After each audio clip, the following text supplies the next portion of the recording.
Welcome to another Record Sport Facebook Live. My name is Daniel Conn. I'm delighted to be joined by Record Sport's Keith Jackson and David McCarthy. Guys, how are you? Buenos dias. All good, Daniel. All the way over in Seville ahead of tonight's crucial game. First of all, the weather looks pretty good from where I'm sitting. It's spectacular.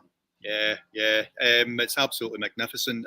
Hopefully it won't be as hot as this come 8:45 local time when the kickoff is, but it's been a terrific couple of days, to be honest. It's been the kind of temperature's been mid afternoon. You're getting up to mid to 36 degrees, Wow. mid 30s to 36, 37.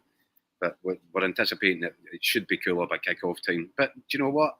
Our guys have shown now. Every time we come on a Scotland trip over this wee while, whether it was Oslo, whether it was Cyprus, our boys are proper athletes. The temperatures aren't going to affect our guys. This isn't Scotland size of 30 years ago when they'd be keeling over with sunburn at half time or heat exhaustion. We'll be fine. We'll be all right. Athletically, we'll be fine. I feel a wee bit, I don't know what the word is, I feel a wee bit kind of odd in the sense that we're away to Spain tonight and I feel confident. I actually feel like Scotland will get a result. I don't know what you guys think. I know it's going to be tremendously hard, but we just need a point. And this is the conversation we had before the Cyprus game. True, that's true. Just said that I had no doubts going in, and that was the only thing that was making me nervous about it, was that why am I not nervous? And we went there and we did the job exactly as I thought we would. Now, this is a different kettle of fish. Spain away in Seville is as difficult as it gets. I think Spain's record is they have won, not dropped a single point in the last 28 Euro qualifiers at home anywhere in Spain. And Seville is a particular favourite venue for the team. They know it's going to be, a right red hot atmosphere because that's what it is here in this neck of the woods. They are going to make it hostile.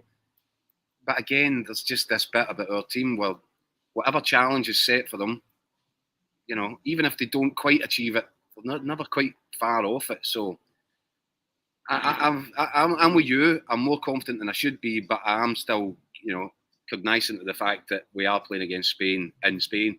Mm-hmm. Yeah, I think it's a real difficult ask tonight. But these guys have done the hard yards to get us into this position whereby even if they were to lose tonight, and if that does happen, I don't think they'll get spanked. I think it will be a close game.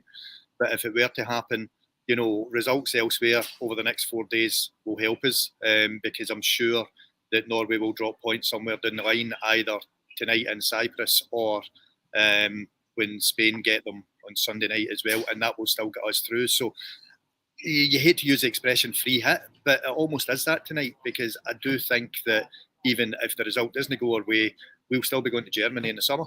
Mm-hmm. I just put up there on the screen a comment from Fraser Thorburn in the comment section. He is kind of reiterating what you said before the Cyprus game, Keith, that this is the best Scotland team we've had since the 90s. Yeah. And I think that's what gives us so much confidence, because it really is a squad packed with top-class players. Well, there's two sides to that. I think we've got a more talented group than we had in France '98. But that's fine. What you need is a manager who's capable of tactically organising them and spotting little chinks in the opposition. And we've got the full package just now. Mm-hmm. Let's not get too carried away, because tonight's going to be hard work. Whatever way it works out, it's going to be hard work. But yes, there is a feeling about this group, and also what Steve Clarke has managed to engineer around this squad is it's a happy place to be. These boys love being with each other. Now, I know that people back home will look at stats or XG, or there's a different chemistry to putting a bunch of guys together and making them tour the world and stay in hotels, and that doesn't, you can't compute for that. So what he's managed to engender is this atmosphere where it's a happy, really happy place to be. I've travelled around the world with Scotland squads for years, for longer than I care to remember. And there are some, and Davey has as well. Yeah. Sometimes you're around it when you're travelling with them, or you're down at press conferences, or just around them. You get this negative vibe. You know that it's not a happy place to be. You know that there's little cliques and little groups. That Steve Clarke has been really clever, and I can't put a percentage on how important that is, because see, without it, all the tactics, all the talent in the world won't come together properly unless the spirit within the group is correct. And that's one of the most important factors for me. Yeah, and the spirit is magnificent. We were talking to John McGinn last night. He did the pre-match presser, and there's just this belief within the team in each other that they all look around and they'll see a guy that plays for Liverpool, they'll see another guy that plays for Man United and scored 2 goals at the weekend. They all believe in each other, and more importantly, they believe in the manager. And see, when you look back at Steve Clarke's career, remember when he was at Kilmarnock? The one thing he did time and time again when he played the Old Firm was get a result. He hardly ever lost over 2 years to Rangers or Celtic. I think I had a wee. So this is his speciality fixture, This fixture will float his boat like no other, because he will set up that team, I'm sure, with the kind of mindset that he had with Kilmarnock, except he's got better players to execute it and to get more at the opposition, because we've got players like McGinn and McTominay who can burst for the middle of the park and score a goal. The best player in the world. Steve Clarke managed to get results against the Old Firm at Kilmarnock without players of anything like that calibre. So I think he'll fancy it, doesn't he? I really do. That's really interesting, David, what you just said there, because see, when you actually analyse it, and I hadn't paused to think about it, but at Kilmarnock, he didn't just get 0-0s. No, there was one he just didn't send out a team whose only purpose was to defend its 18-yard box. Yeah. He sent out teams that, yes, when you had to defend because you are not going to have the ball for 90 minutes, when you have to defend, you need to be resolute, you need to be organised, you need to be compact, all the kind of crucial key buzzwords for that. But when you do get the ball, give them something to think about. Kilmarnock always did that to Celtic and Rangers in these games. They always found a way of giving them something to think about, that it wasn't just as easy as, bombarding their goal for 90 minutes. They always had to keep an eye on what was happening at the other end. And Steve Clarke talked a lot about that yesterday down at the stadium when we were doing the pre-match stuff. He said exactly that. If you think that you can come here, a place like this, and just put up a line across your 18-yard box for 90 minutes, then you're going to... Score. Yeah, they will score. They'll get through. They're too good not to get through. So what you have to do is give them something to think going the other way. And he's an expert at it. And he's got really good players. So, I think I'm a wee bit worried now that we're sounding super confident here. This really shouldn't be. This is Spain away, and I think it's really important to remember that. But at the same time, with this group of players and this manager, you start to get the feeling that, even the crazy stuff starts to sound as if it might be possible. Aye. He's made us good enough to dream, and that's the biggest thing, that's his biggest achievement, to be honest with you, because we now, I think, can go anywhere in Europe and think we've got a chance. That doesn't mean to say we'll win, but we've got a chance, and we have got a chance tonight. There's no doubt about it. The other thing, Daniel, to consider here, and it's really quite important in terms of this game tonight. If Scotland get a point, and that's a huge if, granted, but if they get a point, Spain cannot finish above us in the group because of the way that the UEFA's qualification process goes.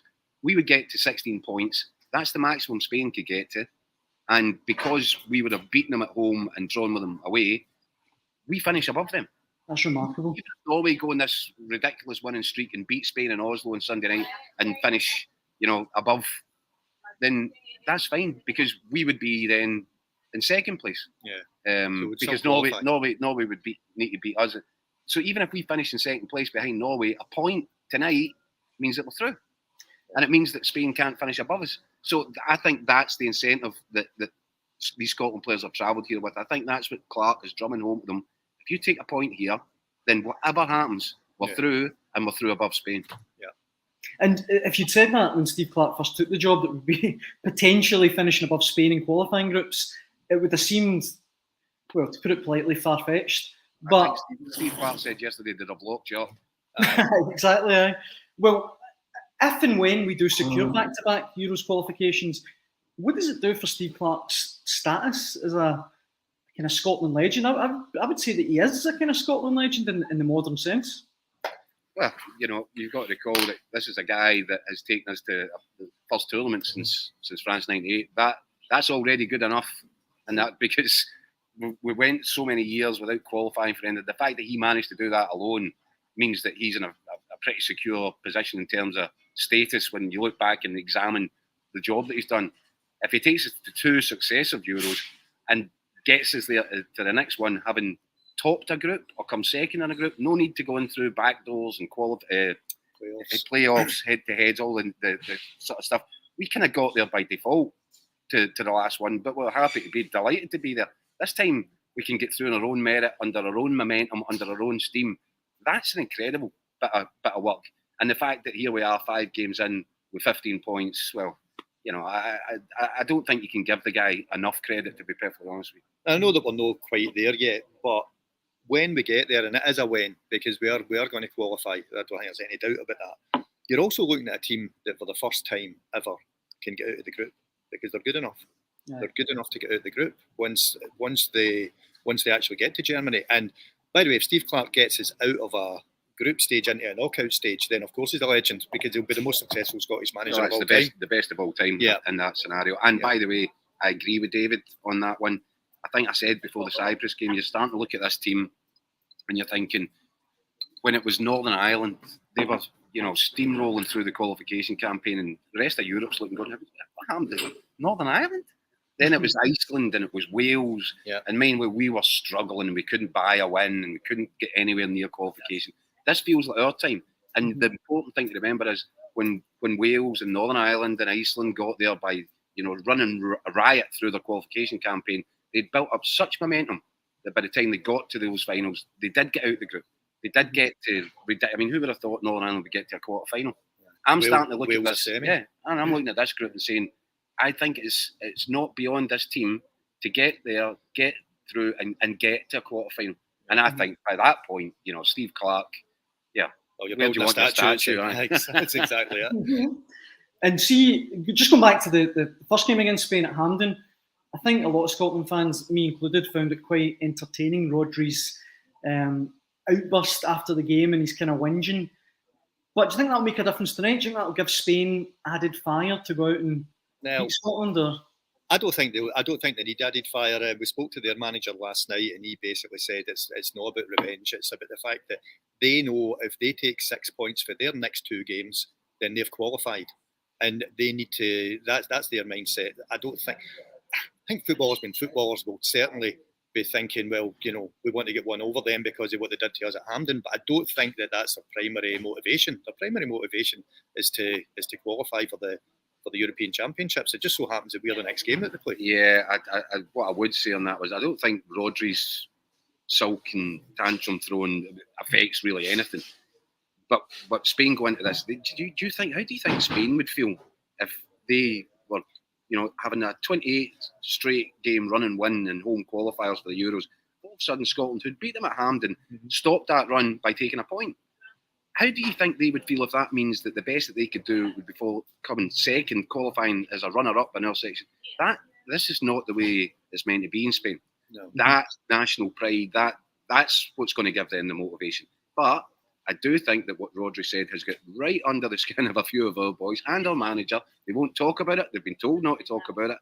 But I'm telling you now, inside that dressing room, that'll be used as a source of motivation. No doubt about it. Yeah. Mm-hmm. And on the Scotland team, guys, we know that Kieran Tierney's out. I think leading up to this game, a lot of the team would pick itself. But do you anticipate many changes from Steve Clarke tonight at all? I don't think so. I still think he'll stick with the back 3. I know there's been a bit of debate that he might go to a 4 because obviously Tierney's no there, but I don't think so. I think that they'll bring in Liam Cooper for Tierney. Doesn't play the same way, but it's, you know, he doesn't burst forward. He doesn't give you that attacking threat, which Tierney's pretty unique actually in world football for being able to do that for a left centre back position. But I do think that he'll stick with the more or less the team. I think that Cooper will play the left centre-back role. It'll be Porteous beside him and Jack Henry. That'll be the back 3. I think. I don't know what you think. I don't know, because when Andy Robertson was out injured early in the campaign, he did change. He went to 4 and he put Kieran Tierney to left back. So it's something that he's done, and he's done it, as he reminded us yesterday, he's done it in games. Yeah. He's switched to back 4. He actually went to a back 4 briefly during the England game. Yeah. And it did eventually revert back. But during that period, we actually got a wee bit of control back in the middle of the park. It's something they work on. Yeah. I wouldn't rule it out. I find this one difficult to call in terms of what the starting 11 is going to look like. I could have, could have a guess at probably 9 places in it, but Yeah. I think tactically, it's the big call for him is: do you start with 4 or do you start with the 5? Mhm. The good thing is that I think when this system, let's bear in mind, was designed bespokely for Kieran Tierney, because it was to get all our best players into a starting 11. So I was going to say, David, a couple of years, 18 months ago, if you take Tierney out, all you're doing was replacing one of your best players, and our centre halves at the back weren't great. So you're putting in one of our least talented players to replace one of our most talented players. The options at centre half now are a world away from what they were just 18 months ago. Totally. Because Porteous has come in, Jack Henry looks like a real international player. You've got John Souttar, you've got Cooper, you've got options there that when he was doing it previously by sticking to a 5, you thought, well, your system's not going to work, and none of these guys are going to do what Tierney does. That's a given. But then again, it's Spain away. If you come back to, do you really want your left centre half turning up at right wing? I'm not sure. I'm not sure I see the wisdom in it. No. What about up front, guys? Is there any chance we could maybe see Che Adams and Lyndon Dykes together? Or do you think you'll? I don't think so. No chance. No. One or the other. And Are you drunk, Daniel? I'm that confident. I think we could go 2 up front. Just go for it. No. I think he'll go with Adams, and I think he'll have McGinn and McTominay behind Adams, trying to get forward and support whenever we do get the ball, which probably won't be very much. I mean, I think Steve Clarke yesterday made the point that we had maximum 30% possession at Hampden. We did plenty with that 30%, to be fair. But, I don't think we'll have any more of the ball tonight than we had at Hampden, that's for sure. So that's just a thought there when you're saying that. I think because that was the way he set up in Cyprus. McGinn was further forward to the left, McTominay further forward to the right, with Callum McGregor and Billy Gilmore sitting in the middle of the midfield. So without the ball, it becomes a 4. With the ball, it's almost like a box in midfield with these 2 guys in support of the striker. Yeah. Now, in order to change to a back 4 tonight, that structure would need to be changed and tinkered with as well. And that might be one good reason for saying, do you know what, we'll stick to just keeping as is. Stick to 3 at the back, and that allows McGinn and McTominay, who are our goal getters now, to play in a more advanced position. And again, coming back to the point originally, give Spain something to think about. Bottom line is, McTominay scored twice against them at Hampden. He's been scoring it almost every time he puts on a shirt. John McGinn is a frequent goal scorer at this level. That does give the Spaniards something to think about. Absolutely. It's obviously not a big issue, a big burning topic, but I would love to see Lewis Ferguson get a chance tonight. I don't know who. I'm not saying I would start him, but I'd like to see him a bit more in the Scotland team. Obviously, flying. It's a testimony to how good this Scotland team is. That boy can't get a sniff. I think he said 7 minutes in the last international camp. He got 7 minutes against England when he's playing out his skin in Serie A. But I think you've answered your own question there. Where do you fit him in? Who comes out of that team to accommodate Lewis Ferguson at the minute? Lewis Ferguson doesn't need to be in a rush. As frustrated as he probably is just now, he's going to win plenty of Scotland caps. He's got a long career in front of him. He's going to be an international player. There's no doubt about it. Probably a standout international player.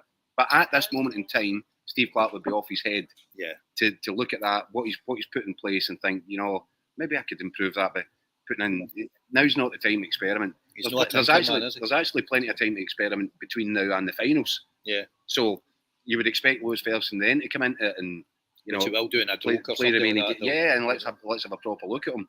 But as things stand, that midfield 4, so good, so talented. And again, I spoke before the Cyprus game. I felt the key that night was he would get Billy Gilmore into the starting 11 because when we get the ball at this level, we need to be able to keep it. Yeah. And that wee fella can just keep it in a post box. He's superb with Callum McGregor beside him. You've got real talent technicians in the middle of your park, and that's what you've got to need. I'm not saying Lewis Ferguson isn't that. How does he get into a post box? I mean, a phone box.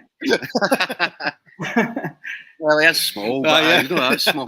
That would be impressive, So I think that's the key. Lewis Ferguson, there'll be plenty of time. And by the way, don't rule out the fact that if we were to qualify over the course of tonight or the next couple of days, Lewis Ferguson will get game time. He might play himself into a starting position by the time we get to the final. There's other ones to take into consideration. Ben Doak, some people would think he should be part of this squad over here.